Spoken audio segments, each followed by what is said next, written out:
the best running shoes to buy in 2025. And we got the top picks from the run testers from Puma, Adidas, Saucony, Hoka, Asics, and more. So with that being said, you guys comment down below what your best running shoe would be in to buy in 2025. If I had to pick one personally right now, I would probably say the No Blast 5 from Asics. That's me personally. Let me know what you think in the comment section down below. Let's go ahead and get straight into the video, y'all. Really excited to see what they got to say. 2025. And I feel like, as always, they always have some good information to tell. I feel like I always see a lot of similarities and consistencies across not even just this channel, but lots of other ones. So I feel like if you see some similarities, I gotta say they either both got to be telling some BS or they're both telling something very true. But I feel like it's more on the side of real authentic information. So let's get straight to it. Our top 3 running shoes in each. I know they're gonna say, so this is the best running shoes. It doesn't say daily, or it doesn't say like a specific category. I feel like they're gonna include for sure a pair of, they gotta include the EVO SL, No Blast 5, Super Blast 2, they have Puma. I'm not sure about Puma, y'all. I really haven't done my research on Puma shoes. As far as Saucony goes, maybe Endorphin Speed 3. I mean, not Speed 3, Speed 5. Hoka, maybe we're gonna see a Clifton 10 in here, things like that. And then yeah, Asics to that one. What we do that is we vote on all of the shoes that we think should go in there. Do they got categories in here? Review all of they those do. and work out what we think should be in the top list based on what we've tested. That doesn't mean this is just general. Every single shoe that we think is really good in this video, but we will be covering those in some follow-up videos to make sure that we're not missing any shoes out. For sure. And if you want to see those follow-up videos, man, make sure you hit that sub button, y'all. I'm really getting these reaction videos in every single day, and I actually post twice a day. So if you want good sneaker content that's always going to be consistent, make sure to hit up this channel, y'all. It's going to be a really nice hub for that type of content. But as always, the video will be down below in the description if I didn't say that already. And the video chapters that are on here will be in my video too. If you want to get me the video as so, make sure to do so. Bet. What we gonna have first? The best running shoe 2020. Best race shoes. I don't know why they didn't have that in the title. This changed the whole ball game. I wish they would tell us what brand's coming up so we can do a pre-predict. Shoes is the Puma Fast R Nitro, which promises the most efficient ride on the market thanks to its lightweight design with a carbon plate that extends beyond the front of the shoe. We've raced and this is number 1. I did just see on number 1. That's crazy. I actually just seen this sneaker on my not my free page. I seen it on my YouTube homepage today, and I was like, this is one of those sneakers I added to my sneakers to buy list. So I actually might be copying tomorrow, because I'm gonna do a little sneaker shopping vlog. So if you want to see that one too, make sure you stay tapped with the channel. But this is definitely one of the sneakers I might get on channel for review. The aggressive rocker thrusts you onto your toes with each stride and helps you to keep pushing at a good pace, even as you start to tire during races and fast training sessions. Is this the illegal shoe that I heard about? I think Puma had the illegal running shoe. Maybe that was clickbait. Not as squishy and bouncy as some foams, and comes in lighter than most race day shoes. Despite being such a light shoe, the Fast R3 still has an excellent outsole, made from Puma's reliable Puma grip rubber that delivers traction in all conditions. One downside to the Fast R3 might well be durability, as it's only rated to last 200 miles or so by Puma, and we've seen some wear and tear on our shoes after 100k. For all my runners out there, how long do race shoes last? I know there's kind of a difference between your daily trainers, race shoes, and all those different type of specific categories. But how long is a race shoe supposed to last? 200 miles sounds a lot to me, because I assume you only use your shoes on race days, and maybe you're preparing the day before to kind of break in the shoe.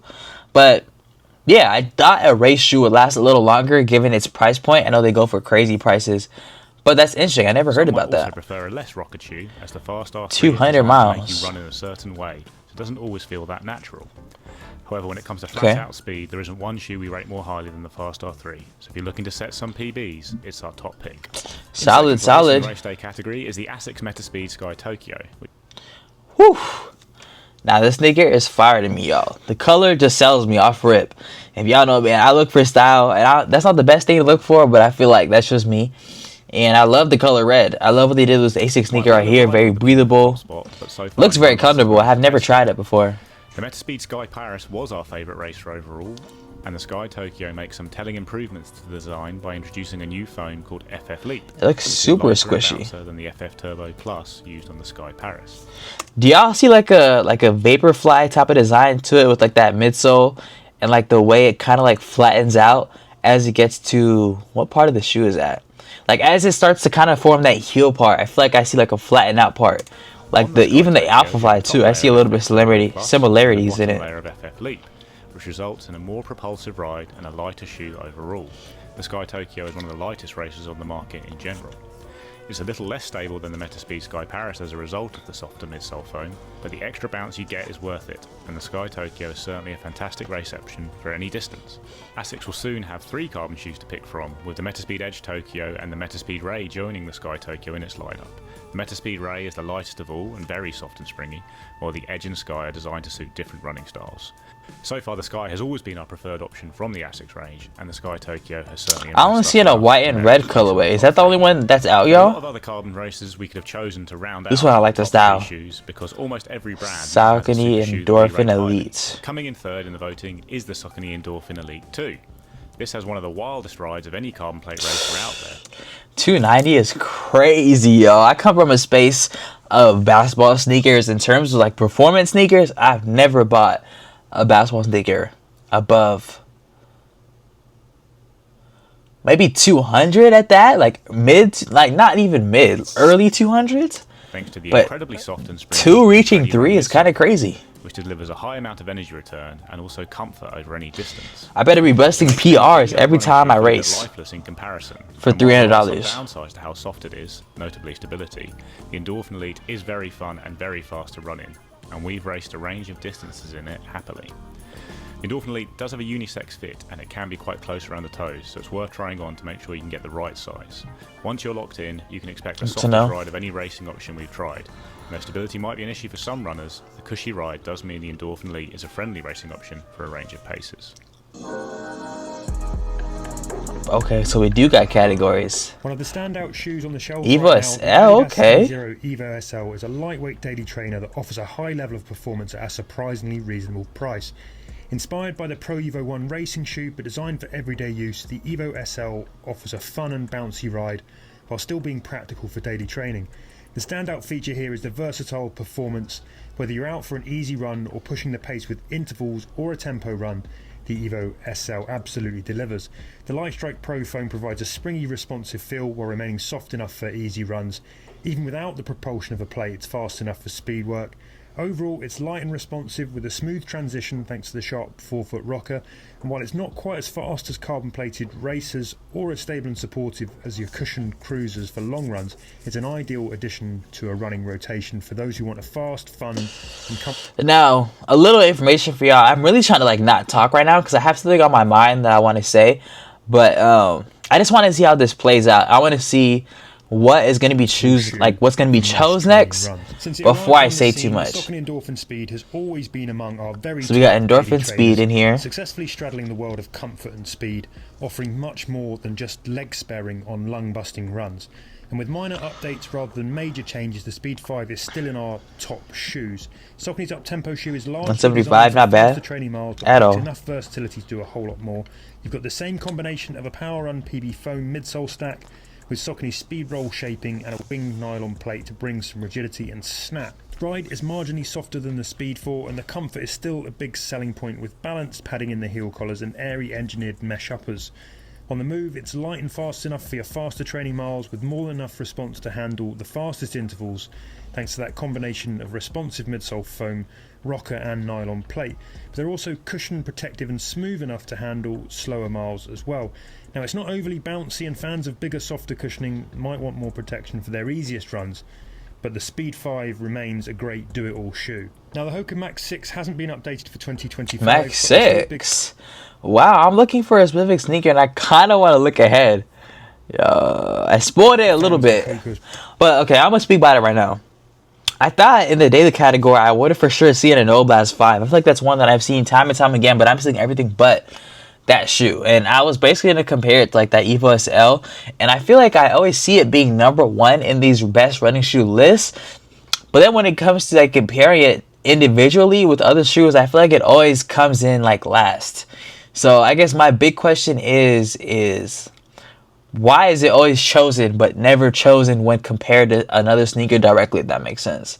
I feel like that was always my biggest thing, because that is a shoe that I want to get for sure. I just don't know if I want to pull the trigger for it in terms of like my running journey. Daily trainer, which was given a pretty We got a Max 6 for 140. 24 when Hoka swapped the Pro Fly Plus foam in the midsole.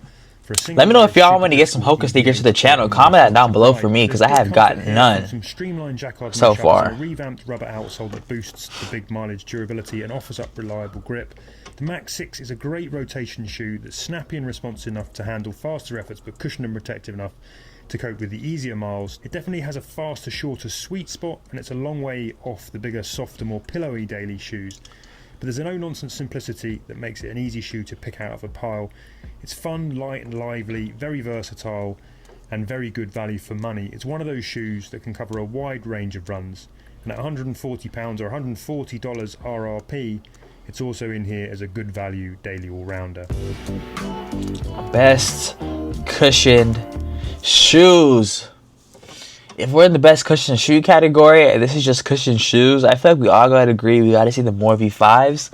The Asics Super Blast 2, for sure. We gotta have Super Blast 2, right? Now is the Saucony Hurricane 25. Hurricane 25. I know nothing about the Hurricane 25. I don't really know too much about Saucony. This is definitely one of those brands I don't know too much about. For runners that require that additional support. Available in regular and wide fit A options, lighter Hurricane with a stays familiar the same 6mm feel. drop and stack heights as the Hurricane 24, while still managing to drop in weight from the previous shoe.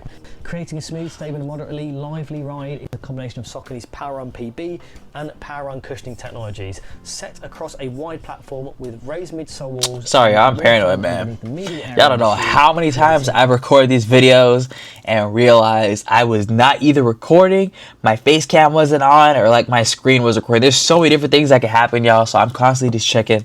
So if y'all see that like throughout the whole reaction videos, that's me just checking up, making sure we good. This is a shoe that screams at comfort from upper to outsole and is a standout option for long runs, recovery runs, and generally hitting those more relaxed paces. Another cushion option well worth looking at is the Glycerin Max, or Glycerin Max. I'm tripping. This is a Max cushion shoe that puts a big stack of Brooks' latest cushioning technology under your foot to better protect and also provide some liveliness for your daily training runs. Brooks around your feet with plenty of padding. I honestly like the way that what they did with that Glycerin 22. If you guys have seen it before, that blue colorway, I believe it's Glycerin 22, but that shoe looks amazing to me in my eyes. I feel like that's one of those shoes that has a very nice vibrant color to it, and it's very, I wouldn't say it's the most wearable, but definitely it's not one of those shoes where it's like you wouldn't want to wear it. Like, you know, like you guys know how they have running shoes out there where you don't really want to wear them because how they look. I feel like that was definitely one of those shoes that has like more of that like that lifestyle type of wearability to it. But even this one's cool too. Super thick midsole though. You probably gain at least 3-4 inches from that shoe. Some versatility. Adding Brooks' guide roll rocker design, and the result is a shoe that's smooth, pretty lively for. It looks a little heavy too. Handle some more up-tempo running. Another alternative is the Nike Vomero 18. Vomero 18. Cushioning shoe that packs in some of Nike's best cushioning technology to make this another max stack option that offers. Seems like a lot of people are liking this shoe right here. Up top, Nike offers comfort from a snug-fitting engineered mesh upper, which sits above. It is super plush though. Bouncy Zoom X foam. Super plush. React X cushioning technology to counter Nike's livelier Bouncy Zoom X. The result is a ride that offers supreme comfort, control, and the capability to slightly kick up the pace, much like you can with the Glycerin Max. The waffle style outsole offers enough rubber to let you take it a bit off-road and tells you this is one that's going to soak up plenty of your running mileage before it's time to retire them. Okay. Best all runners. We're seeing the EVO SL once again never fails to be double in these lists right here. EVO SL as the best shoe to add to your rotation if you have one, but it's also a bit of a rotation killer in that it's our top pick to do it all. That's because of its exceptional versatility as a lightweight, comfortable shoe that still has the verve and pop for fast runs and races. There's enough foam under the heel to feel comfortable on easy runs, and then the sharp rocker. I mean, I respect it. I feel like if they're having a sneaker show up this many times and appearing this many times in the video, it gotta mean something. And I had this sneaker on foot. I just never got the chance to actually run with it. I just kind of did my overall first impressions, giving y'all a little bit of like a sneak peek into it, so you know what to expect, so you don't have to drop the extra money on it. But I respect the choice. I definitely respect the choice. You can get on with the Adidas EVO SL on easy runs. It certainly has the punch for fast ones. It's also a good value shoe and has held up to a lot of running in our experience without its performance falling off, though there will be more durable options available if that's what you're after in an all-rounder. On performance though, the EVO SL is superb for such a wide variety of runs. It was a clear winner in this category for us. If you are concerned about stability and comfort... Ooh, Rebel V5, forgot about this shoe. Now, the time of recording this video is July 24th. Tomorrow, I'm going to go shop for some new shoes for the channel to get on review. So if you see this video, it's probably going to come out either the day of or after. So it's probably going to be too late. But make sure to comment down below on this video any shoes you guys want me to get for future like sneaker shopping vlogs, where I can go ahead and get you guys like a little what to expect on whatever sneaker you guys want me to get. So just comment down below on this video. I definitely will check back on it, reply, and we'll get that situated. But this sneaker, I low-key kind of forgot, and it's actually one that I need to get. It's been one that I've anticipated since before it dropped, since they were giving it out to all the different creators out there that do run. But yeah, I was kind of like seeing the sneaker from behind the screen, just like y'all see in this video. But definitely one of those sneakers that I have to get tomorrow if I can get my hands on it. I hope that it's not like one of those sneakers that's sold out. Narrower and more speed focused, but the Rebel V4 and V5 have a wider base that makes them more supportive for long and easy runs while still retaining the lightweight design. The Rebel is not as fast as the EVO SL for workouts, but it does offer more stability and comfort for easy runs. While the Rebel V5 is a little more cushioned than its predecessor, the Rebel V4 is still a great all-rounder in its own right, so one of the few reasons not to buy the Rebel V5 might be that the V4 offers better value in sales. The Hoka Mach X2 rounds out our top 3 all-rounder picks, and it differs from the EVO SL and Rebel V5. One of those sneakers I regret not giving it a chance on the channel. Had the exact same colorway. Might be your best bet if you want one shoe to do everything, including excelling on race day. The Mach X2 has a dual density midsole. This is number 3 for best all-rounders. That offers most of the benefits of a full carbon plate, but is less stiff and more comfortable for training runs. It's a high stack shoe, and the Mach X2 is comfortable over any distance at any pace in our experience. It is more of a speed focused shoe, but we were happy bobbing along in it at relaxed paces as well. One major drawback on comfort is the thin, racy upper, which has been known to chop up the heels of running wearing the Mach X2. We found we could solve this problem by heel locking the shoe, but it's not as comfortable an upper as those on the EVO SL and Rebel V5. Best value. We gotta see the SL2 in here for sure. That shoe is like what, $130? You get a nice all-around shoe that can do everything. It's been our go-to for anyone looking for the perfect this is the Puma Velocity Nitro. For boxes for anybody looking for a solid daily shoe to soak up the miles, or for those that want one shoe that can competently do it all. The Puma Velocity Nitro 4 continues that trend, but makes a few tweaks across the shoe to make it lighter and provide a higher level of energy return thanks to a full-length Nitro foam midsole. The result is a shoe that feels slightly more lively for faster sessions with a touch more cushioning for easier runs. I like that midsole design, y'all. What y'all think about this little wavy design? For most people, those changes I think it's pretty cool. In the latest version, cementing the shoe as our that gradient color that wants a great value option that punches far above its price point. Combine that with an impressively durable and grippy Puma grip outsole that can even tackle lighter trails, and you've got a shoe that's well worth picking up for any rotation. Few shoes have impressed us as much as the Adidas. Oh my goodness, I have never seen this much EVO SL glaze in my life. This is the 3rd time, and there's only 4 categories, right? End of 2024. And it's been top 2 every single time. I think both other times it was top 1, but that's crazy. Taking learnings from the brand's high-performance race shoes, the EVO SL uses a Light Strike Pro midsole to produce a lightweight ride that generates a high level of energy return for faster training sessions. That works alongside a slightly rocker geometry for a smooth heel-to-toe transition for faster sessions or consistent longer runs. There's also a breathable engineered mesh to deliver comfort and ventilation, as well as a surprisingly protective outsole that combines continental rubber on the forefoot and clear rubber towards the heel of the shoe. There's also plenty of comfort for ticking off the miles with padding around the ankle, collar and tongue, and a roomy fit across the shoe. The lack of energy rods makes for a more natural ride that can be used for a wide range of runs, without losing the performance feel of the brand's race shoes. Although we would say that the shoe is best placed for faster workouts than easy runs. The Rebel V5 For is sure, for developed sure. as an impressive daily cushion shoe that's a good choice if your focus is comfort over a variety of runs. Although it's fairly versatile, its main strength skews towards consistent daily training instead of the speed end of the spectrum. Due to its lighter ride, it's a great option for runners that want one shoe to tick off a range of sessions from easy runs up to faster efforts. The Fuel Cell midsole combines PIBA and EVA to produce a balanced ride that offers a good level of softness and energy return while maintaining a natural feel with plenty of responsiveness. The lightweight mesh upper is modelled on the brand's performance shoes, combining comfort with breathability, and has a redesigned rubber outsole to provide traction and a solid amount of durability for many miles of running. For us, it's one of the best value options out there as a versatile daily shoe, as part of a rotation, or for runners looking for one shoe to do it all. That's it from For us. sure, man. I'm gonna definitely put that to the test for sure. So stay tapped into the channel for the next couple of reviews, because I actually still have a lot in the vault. I'm gonna get some tomorrow too to get on the channel. So we got a lot of content coming through, and we're pushing it out. So if you want to see that content, make sure you hit the subscribe notification bell, hit a like if you found this video helpful. And yeah, you guys, I really recommend. I have lots of reviews on a couple of the sneakers in this video. So if you do want to see some more like in-depth look, more detailed and one-on-one type of look, click the video right here, and I'll see you there.